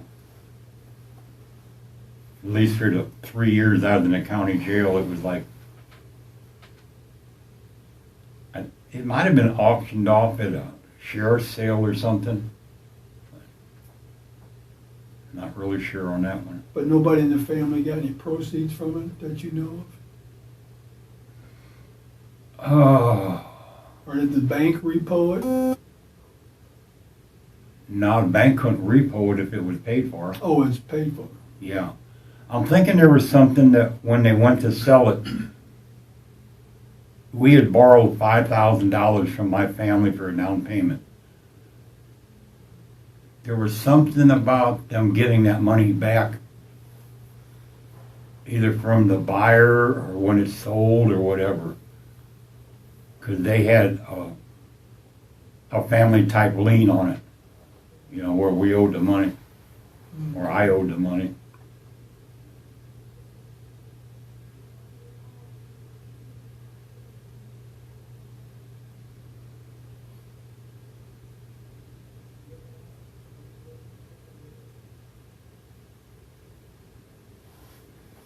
Were you gonna discuss a timeline just of Gary's life? Sure, we can. Just a rough timeline of where you were at any given time, you know, from as early as you can recall to So you're born in St. Louis, right? Mm-hmm. What year? 1949. All right. And how long did you live in St. Louis? Oh, mercy. I was born down on Gaynor, south of Beeville Mill. And somewhere around 3 or 4 years of age, folks moved up to Bissell Hills, North County. And we lived in 2 different locations while up there. That's when Dad was mayor up there in Bellefonte Neighbors. And then Dad got transferred to Cape Girardeau in like 57, 58. And we were only down there for like 9 months. We got moved down there before school started. And somewhere near the end of this first year, Dad got transferred back to St. Louis, and we lived in a hotel for a month or 2 while we finished grade school. Got moved up to Paddock Hills. And I went to Halls Ferry Elementary School for the 6th grade, and then Florissant Junior High.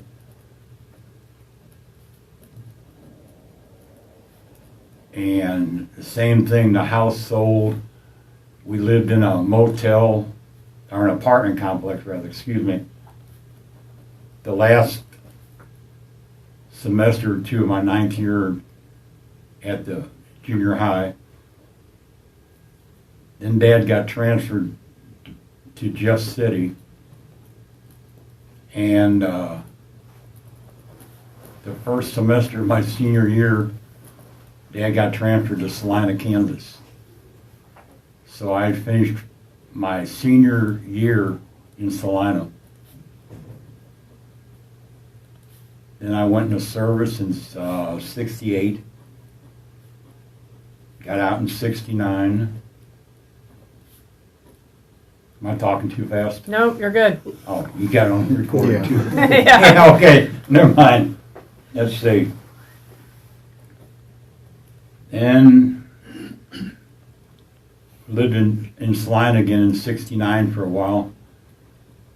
Got married in 70. Billy was born in 71.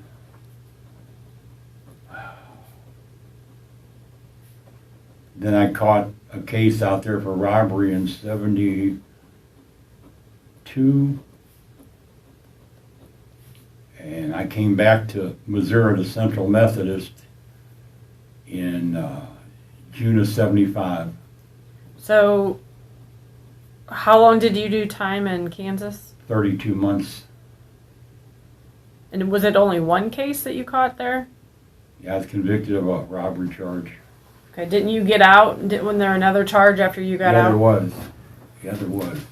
I got out on the first one on probation, court-ordered probation, and turned around and caught another case, a robbery case. And that's when I went to Hutchinson Reformatory.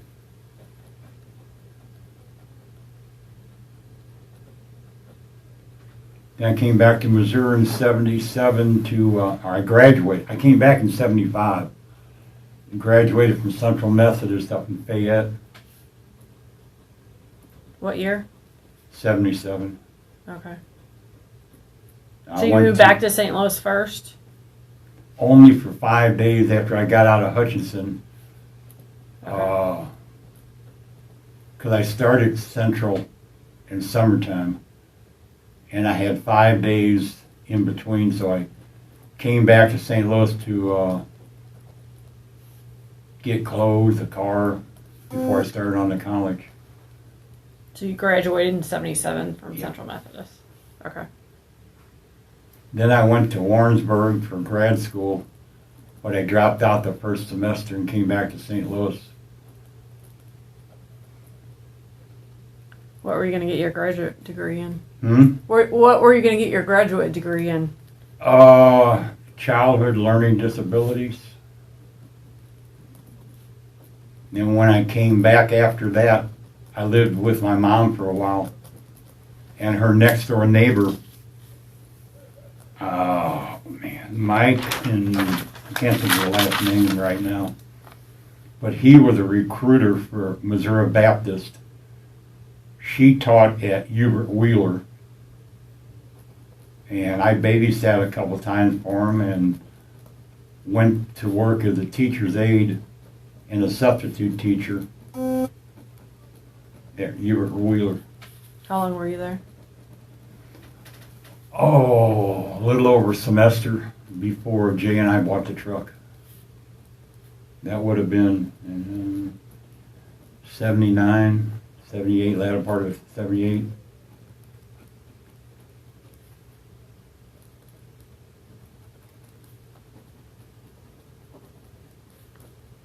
Okay. Bought the truck. Yeah. So I just lived the whole lifetime in how many minutes? And I wrote it all down. Yeah, really. Verbatim, shorthand. Yeah.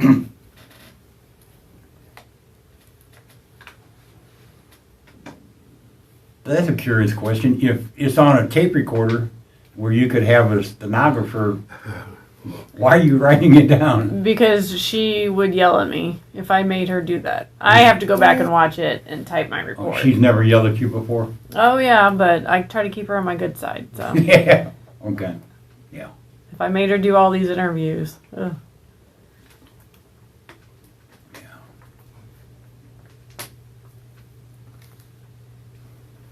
So bought the truck, had that for 9 months or so, right? Yeah. Then I got married. Oh, I don't even remember when. Early 80s. Real quick, how long were you married to your first wife? We got married in 70. 8, 6, 9. Yeah, in 70. And got divorced while I was in Hutchinson. Probably in 73, 74. And I graduated from Hutchinson Community College while I was incarcerated. What was her name? Joanne. She passed away not that long ago from leukemia.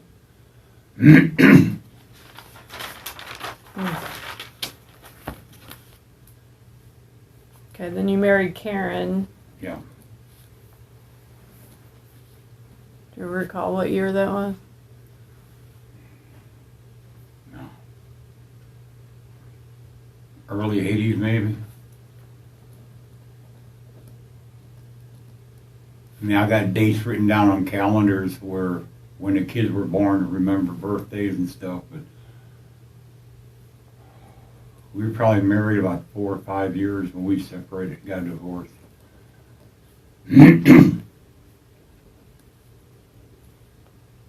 So after you bought the truck, where did you work?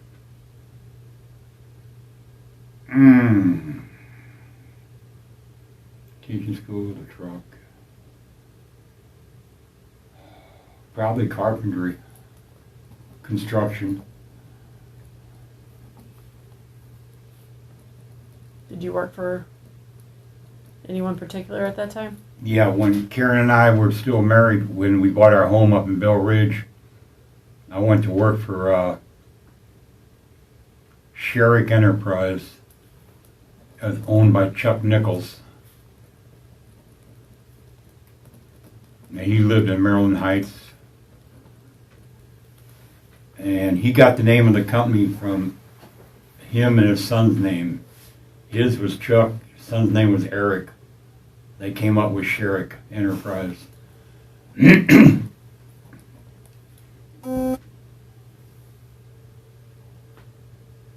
So how long did you work for him? Probably close to the time that Doc was killed. And indirectly was Chuck knew people that I wish I'd never met. And I don't know if it's true or not, but Chuck used to talk about being a personal bodyguard to Mike Tripiano. The Leisures, Yeah. which I never met. I think I worked at Tripiano's house one time, not knowing who this guy was. You know, working for Chuck, we did quite a few rent-a-center stores, remodeling, and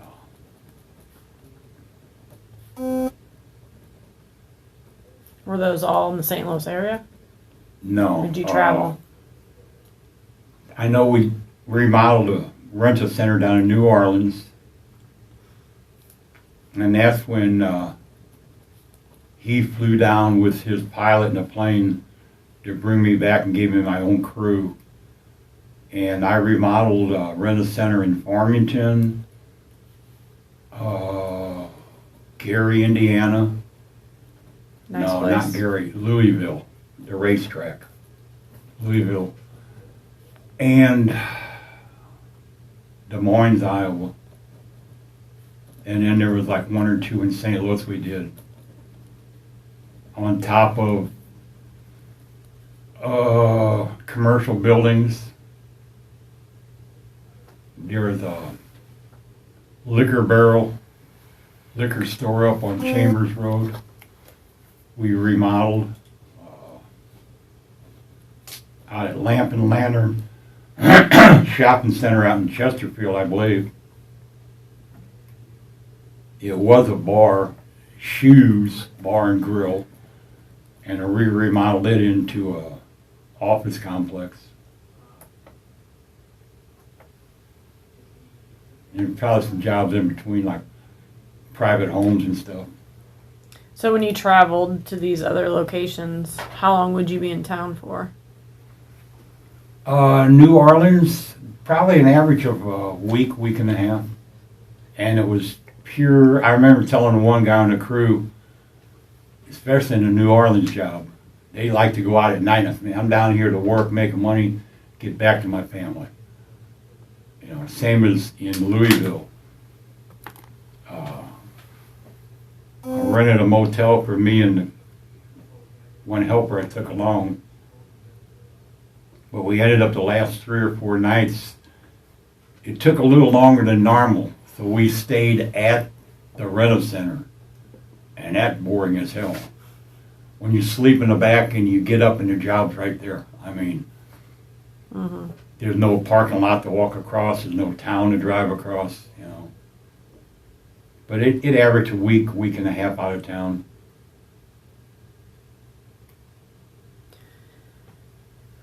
So when I'm sorry, you said Moolah Shrines, the Shriners. Where do they fit in? You go what now? The Shriners that you work Yeah. for. Where does that fit in the timeline here? Okay, after my divorce, this would have been probably, I'm not really sure of the years. I mean, you can check Okay. from when they went from Muehlberg Temple down in Lindell and Sarah out to, I'm thinking it was the old Parkway Junior High School. It was, yeah. That, yeah. I was involved in that when it was being remodeled into the Shriners. Right. Yeah. All brick place. So you worked there when it moved. Is that what you're saying? Yeah, I was Okay. there, yeah.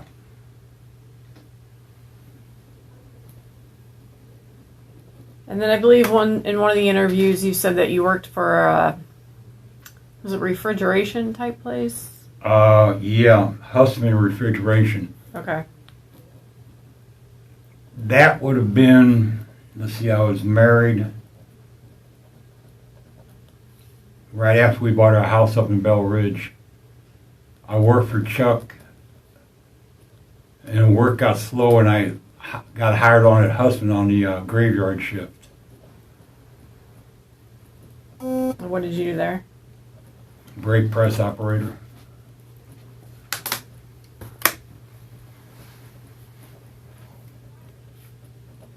And that was, fall and winter, I can't remember what year. But they hired nothing but basically Vietnam era vets on the third shift. And you have to work like 90 days to get in the union. And like less than 2 weeks after I got in the union, they shut down the third shift. And then I went to work for, I can't remember who, and I got a call back from Husband. I went, no, I'm working over here. I'm going to stay with this other company. Because the first 3 to 5 years at Husband was give and take with layoffs on seniority, and I needed something more stable. So you left them and went to. I think I was working for Chuck then. Okay.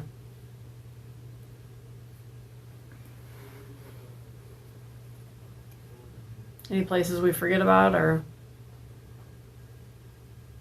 No, I can't. No, I don't think so. I mean, working for myself on and off, but that pretty well covers the job in college. in college you got your degree in? Psychology. Okay.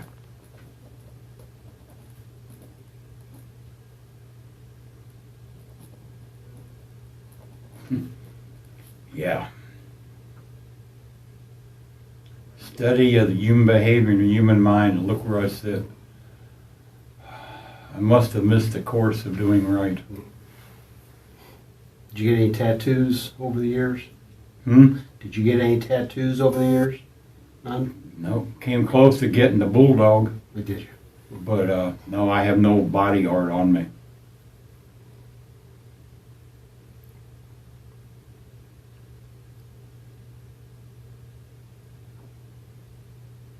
You got the bull? No, I have nothing. I can't even go for shots without passing out. Why would I have somebody tattoo me?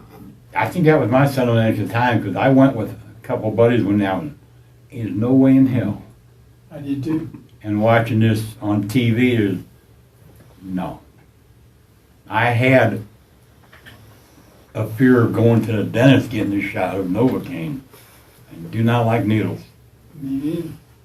They call that the white coat syndrome. It Never doesn't- have. I might have smoked some grass, done a few pills years, but never a needle. It's like, no. Not going to happen. It doesn't hurt that bad. Hmm? It doesn't hurt that bad. Maybe not for you, but I'm glad there's somebody else in the room that will disagree with you. I don't know how it feels. It's just annoying pain. Yeah, I've never stuck my hand in the fire and I know it'll burn. I know down here, even this last stay at the hospital in Festus, putting the IVs in, it's like holding on to the bed rails. White knuckle. Yeah, oh yeah. So what is your prognosis? I'm going to be seeing Dr. James next week, I think.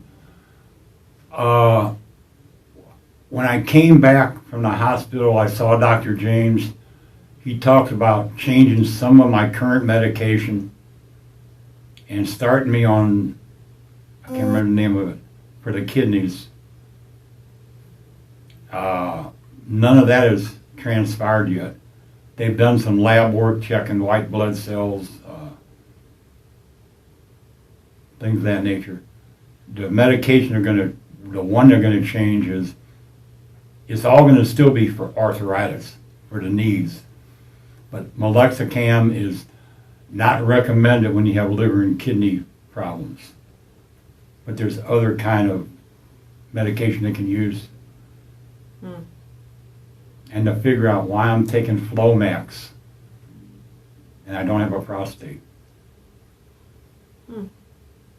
But they all have some kind of effect on it. Yeah. I should know more on that, and when I talked to him about the follow-up on the lab work, and I know it's hard to believe, but 1 or 2 doctors and you got 900 patients. Yeah. Oh, And it's like when they prescribe medication, it's not like me giving you a prescription, you going to the pharmacy. right. It takes a while to get them Oh, filled. yeah. You know.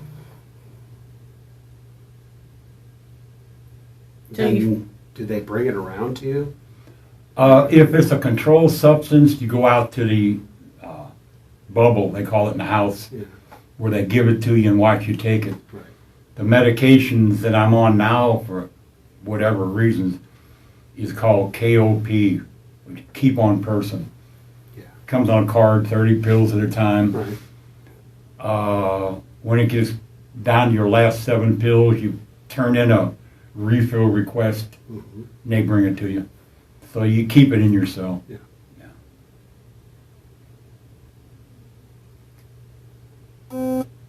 So how are you feeling Physically or mentally, physically?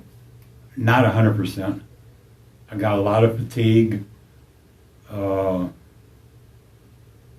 lot of symptoms that go with different, a lot of diarrhea, loss of appetite, problems urinating, which is tied to the kidneys. Cause like, I can drink a bottle of water and not have normal urination for half a day, not being able to go at all, or just dribbling for a while. With the loss of a prostate, that's why I wear pull-ups, which is and isn't embarrassing. I'm at the age of, the first time I had to go, they come 20 to a pack. Right. And there's a couple different ways of requesting them. The other gentleman in the wing and I just go out to the bubble and say, can you call medical, I need some pull-ups. So we'll go up and get them. They said, well, you got something to put this in? And no, and they said, you don't want to carry it like this, do you? I went, hey, I'm 73 years old. I don't get embarrassed no more. Yeah. Double that. You know, and nobody really asked, because in the housing wing or the house, people know the surgery I've had 2 years ago. Right. So they don't, there's certain things you don't joke, you don't talk about, you don't kid about. It's like, yeah, the man's wearing pull-up diapers. Yeah. You know.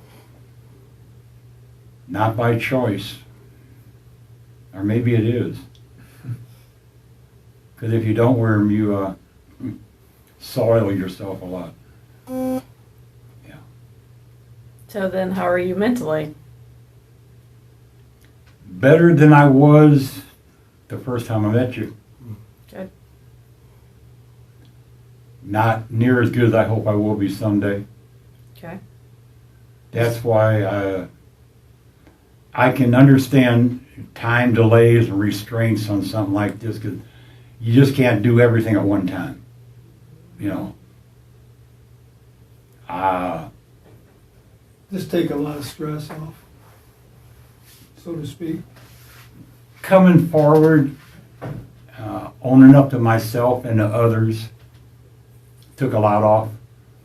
it also created a different type of stress of time restraints on what I'm going to be facing. And it took a little bit off, even knowing it's nothing for certain. It's having everything settled down here. I don't have to worry about being transported here and transported there and coming back here, or having to go to each little municipality. Am I going to stay a week, a month, 6 months? And not going to trial is shortening that time frame, you know, because I know from the case I'm here on, I was 976 days in the St. Louis County Jail from the arrest till the time I left. And that's hard time. Yeah. I've heard that from numerous people. They can't wait to get whatever is going to happen so they can get out of the county jail. Yeah, I'd asked my attorney when I went for sentencing or got found, said, make this as quick as possible because I know I'm going. Let me get there and get on with it, get it over with. And there's nothing glorious about this environment. No. You know, at least I haven't seen any lines outside, people going, oh, let me in, let me in. Mm-hmm. No. There's an old joke about, yeah, there's people out there willing to kill to get here. Well, yeah, I guess so. Kind of morbid. Yeah. Yep. But I've lived down here going on a little over 27 years. You don't fully, or I don't, accept it, but you fully deal with it on a daily basis. There's no alternative when you're doing life without. Right. I mean, yeah, there's thoughts and dreams about what it could have been, what it should have been, but there ain't nothing about this is the way it's gonna be. You know, it's like, I have to make the best out of it. I try to keep myself a little bit above board. I had one minor write-up for passing jelly beans to somebody back in 01, 02, something like that. There are people here that everybody's got to do their time the way they want to. You can get sucked into things, group affiliation, individual who you hang with, who you deal with. I don't have any one person or group, not even the religious people. I mean, I don't only associate with them. I'm respectful to everybody, and I don't care what color uniform you got on. I mean, I'm not going to slam the door in your face because you're a correctional officer. I'll hold it. You know, it's like, it's not pride because look why I'm here. But I cannot, just because this is prison, doesn't mean I can lose all morality, values, respect, and live like some people do in here. I mean, they prey on people. They are in the game playing. I don't gamble, except with myself when I play solitaire. You know, like, am I going to win or lose this time? But no, it's a different lifestyle that, like I said, you conform to your environment. You know, if you lived in the woods, you lived like you lived in the woods. You don't have all the luxuries of town living. You know, we have things in here like you expressed one time that you're surprised at some of the things we had access to. Mm-hmm. You know, it's its own little world within a big world. I mean, you got good and evil on the outside, you got crime on the outside. It may be magnified in here because of the element, but the type of environment is highly structured. I mean, it has to be controlled. Right. You know. Basically, you're doing time, time's not doing you, right? Exactly. Exactly. It's like some of the courses I've taken in here, some of the jobs I've held, you utilize the time for numerous reasons to help pass it, to better yourself. Because basically, the individual I am now is physically, yeah, I'm not the same as I was 32 years ago. Mentally, I'm not the same person I was 32 years ago. Hopefully, I've evolved on the positive side of it. You know, I'm not out to hurt anybody.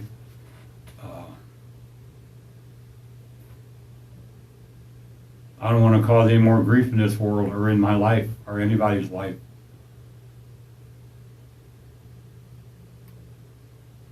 I don't know if that makes sense, but that's, It does, Mm-hmm. yeah. totally. And I'm sure you all know people, like I know, there's in here that they get off on getting over on staff members or on their friends or on their cellie, and it's like, man, for numerous reasons, I'm too old to play games with myself anymore. You know, it's like knowing I can't pay you back.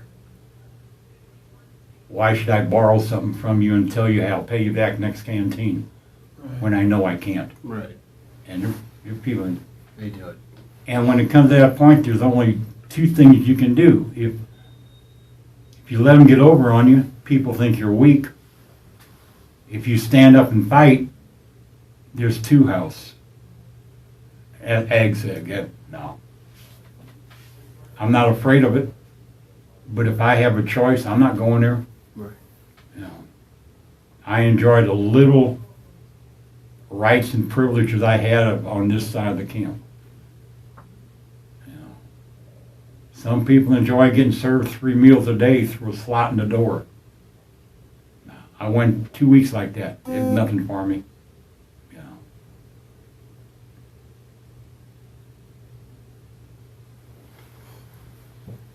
You guys think of something we haven't covered? The offense back in '72 in Salina, was there a sexual component to that? Yeah, I was charged with rape and robbery. Was that very similar to the behavior with these girls that lost their life? No. Different? Yeah. Was she a prostitute? No. Okay.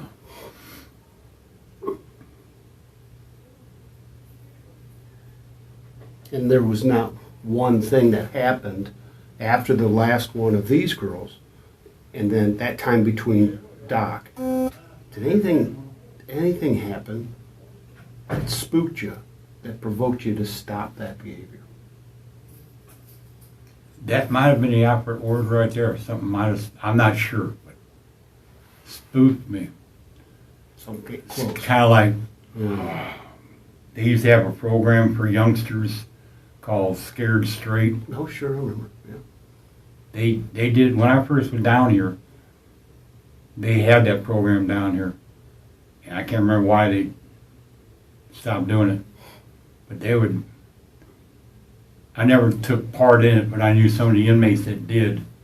And a lot of it was rehearsed for the benefit of scaring the shit out of the kids to keep them out of a place like this. There was some talk during that whole situation with Doc that you were concerned that you were being surveilled by the federal government. Did I thought that? That you thought that. Do you remember that? No, I don't. And I was thinking, well, maybe that would provoke you to stop bringing girls back home. You know. Well, somebody see, watching. Doc happened quite a time period after this. A year and a half, 2 years Yeah. after. But nothing happened that you remember that you stopped bringing home prostitutes. Yeah, something spooked me. I don't know if that's a proper word, but it seems like it might fit the scenario right now. Something, Did you have a girlfriend? Start a relationship, maybe? And that would stop it as well, maybe. but I had I've had girlfriends in between all this, so, yeah, it's, whatever terminology y'all come up with, or whatever I come up with in my mind, is, I don't know if it will help me or others, but what transpired for me to lock that door and quit doing it? What got me away from it? Did you continue, I'm sorry, Go ahead. did you continue picking up prostitutes after the murder stopped? Yeah. How many times I don't remember, but yeah, there might have been one or two times. Okay. And you said you dabbled in weed a little bit, smoking marijuana. Yeah. Did you got involved in selling that, or? Okay. Years back when I got out of the service, I was involved in occasionally smoking it. And then through Chuck,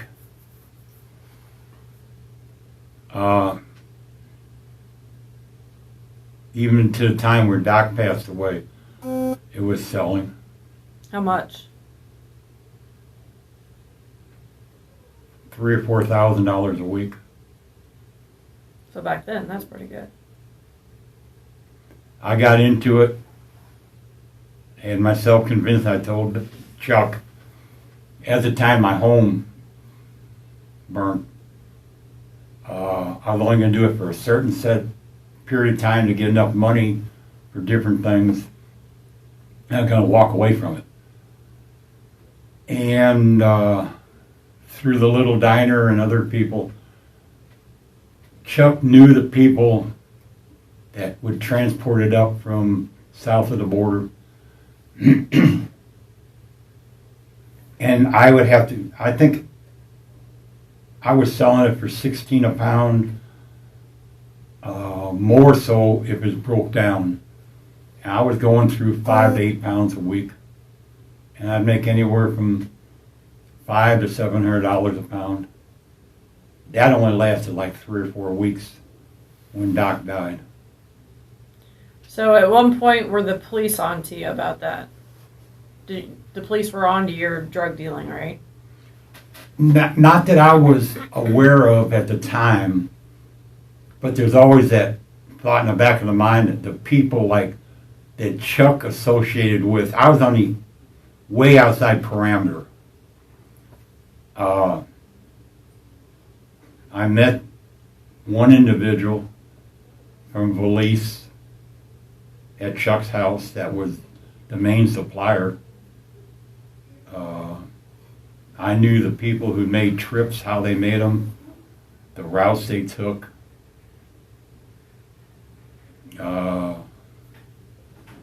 There was at one point, and this is before Doc passed away. Long story short, I went with Chuck and 2 gentlemen in a small Cessna down to Atlanta, and I brought the plane back. And when I went to touch down at Creve Coeur Airport, I saw all these headlights come on. I went over to St. Charles Airport to land. Yeah, it was nothing at the other airport. It was, I guess, paranoia. Late at night, a lot of times you called Creve Coeur and they would turn on certain lights so you could see the landing strip. And when you don't call them and there's a moon out and you can see it and you're going to land and or you thought, man, what I just did is illegal as hell. And then a couple days later found out that after we got to Atlanta and we went out to dinner and everything, certain objects were put in the plane. Unbeknownst at the time, I flew them back to St. Louis. Really? And I'm not talking 2 or 3 pounds. So you had your pilot's Major. license. No. But you could fly.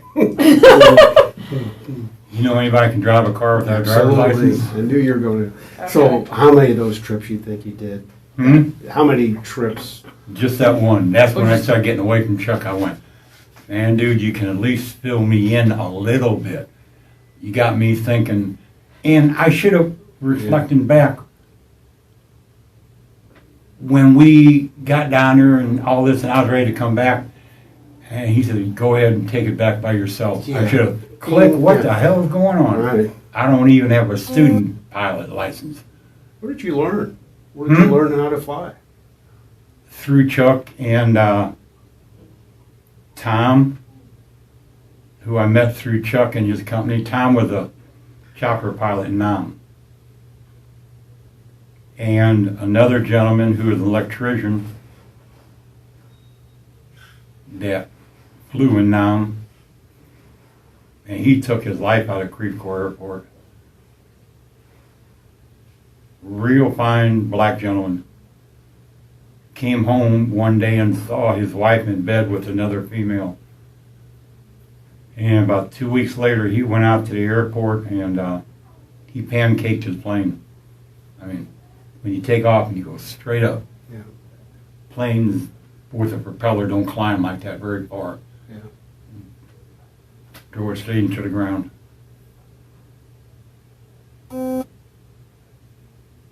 So you learned to fly for the purpose of making this run. No. Recreation? It was recreational, yeah. Okay. I've had with the pilot always sits in the left-hand seat. That's PIC. Yeah. And there's another seat here and a little seat in the back. And after the divorce, Chuck and his family and me and my kids, we get together occasionally. I never flew by myself. And flying with Chuck, learning the basics. Yeah. I mean, they tell you certain things, and it's not humorous or funny.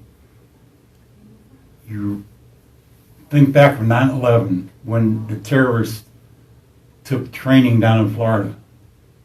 They didn't give a rat's butt about how to land a plane. They had no intentions. You learn how to take it off and keep it up. And as long as you got power, you got automatic pilots, you know, it's easy if you put certain things together to get a plane off the ground. Just like getting a car out of the garage. Open the garage door, start the car, put it in reverse. A plane is like, yeah, I can't remember everything. But yeah, you make sure the plane ain't moving, you got your feet on the brakes, you rev up your engine, you get to a certain speed, you release the brakes, you start taxiing down the runway, and pull on the yoke or the rudders, and the plane takes off. Learning how to land is fun. You bounce a little bit. Yeah. Some things I was a quick study on, other things I wouldn't. So do you think all that deal in the weed and stuff took up a lot of your time during those years? No. No? Probably the last 6 months I was out on the street. Yeah, that was between working on a house and transporting to people like, yeah, it took up quite a few hours a day. But at the time, it seemed well worth it when I could put, like I said, $3,000 to $5,000 in my pocket. You work the hours you got to work, you know.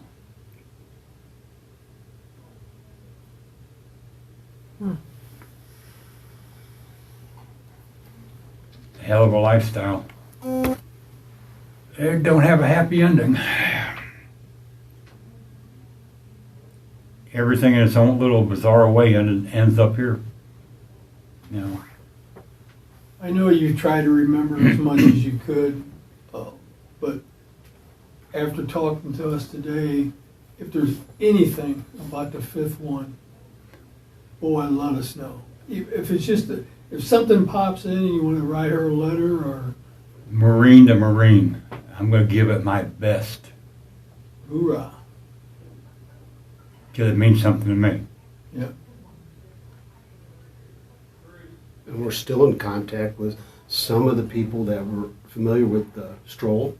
So if you come up with her street name, it might lead something to someone Yeah. else's name. Yeah.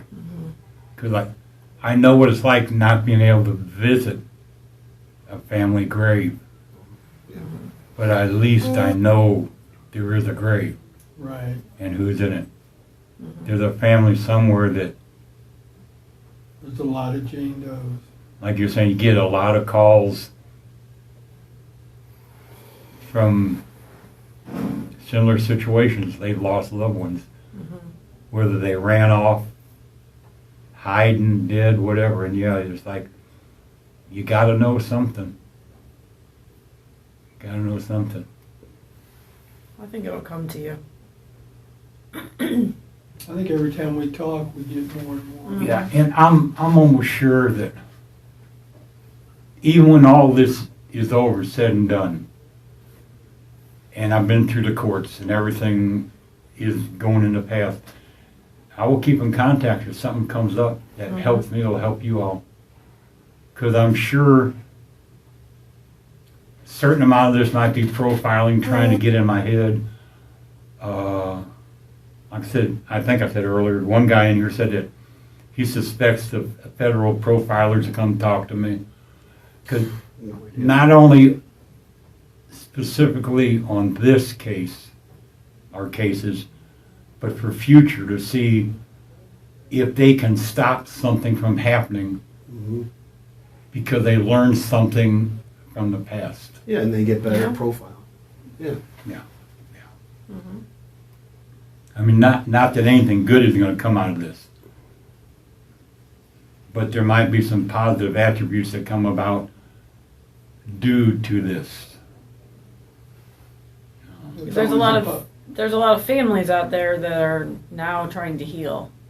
You know, they've got that final piece of And information they've been looking for, and now I'm they sure can there's heal. families out there that certain similarities, that if they've got a child or a loved one involved in this kind of career, prostitution, drug addiction, it might say, hey, y'all better focus on this shit, because look what happened back here.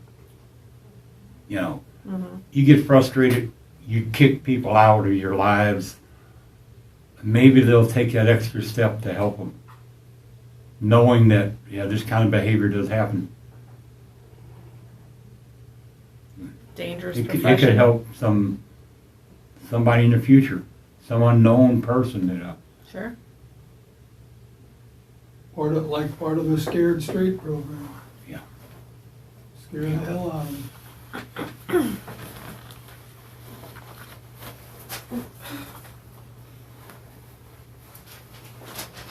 I'm going to leave you with my card as well, Gary, Okay. so you know who I was. Take care of yourself. Take care of yourself best you I can. will do the best I can. I appreciate that.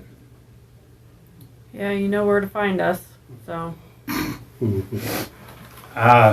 I know, wish I could say the same thing. Yeah, we know where you We are. know where you're at. Yeah, I'd give you my card, but you'd have to get a copy of it. I gotta keep this one. Yeah. Can you think of anything else No, that we've missed? Because we rack our brains on the way up and on the Oh, way I'm back. sure. We critique everything we've said and done, and I think we've covered everything that we had thought of on the way up, and since we've been doing this. Same here. If you think it, write me. I mean, you all can write a letter to me and I'll get it. Right. Because it is, but it isn't legal work.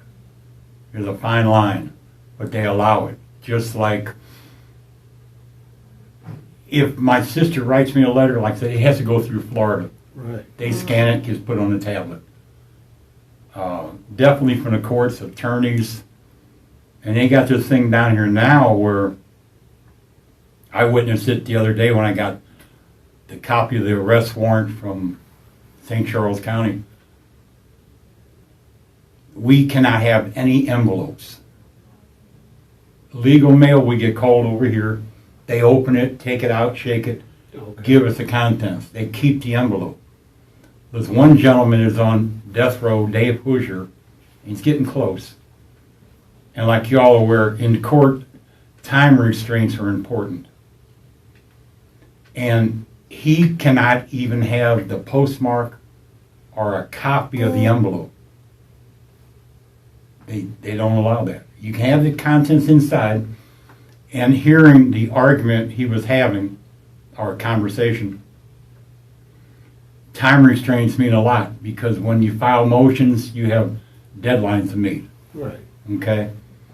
And the lady who gave him the letter he was arguing with says, well, the letter is dated. Says, I need proof of when it was received down here. Because you may send me a letter September 1st, Right. and I've got 10 days to respond to it. And if it's received down here on September 9th, Yeah. I don't have any time to do it.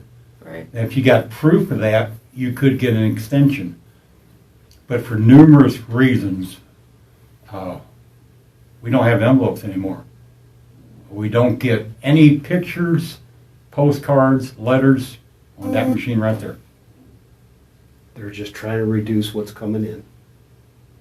That's in the biggest part. You have the fentanyl. There's a problem Yeah. down here. Oh, with it. yeah. Yeah. And there's inmates saying, "Oh yeah, it's got to be staffed now. It can't." I said, "No, there's so many numerous ways. Expand your mind. It could be a delivery truck where the driver don't know what's in the back. Somebody that packed up a box of potato chips could hide something in it and mark the box. When the inmate's working in the warehouse, drones that fly at night, Drop, and yeah. you Really? drops it. There's anything and everything is possible with the human mind. And bad example, I have never seen a flying saucer. Never have. I can't tell you they don't exist, Right. Yeah. you know. Just because, like I said, I've never stuck my hand in a fire, but I know it's going to burn. Right. You know. I definitely will keep in touch. Sounds good.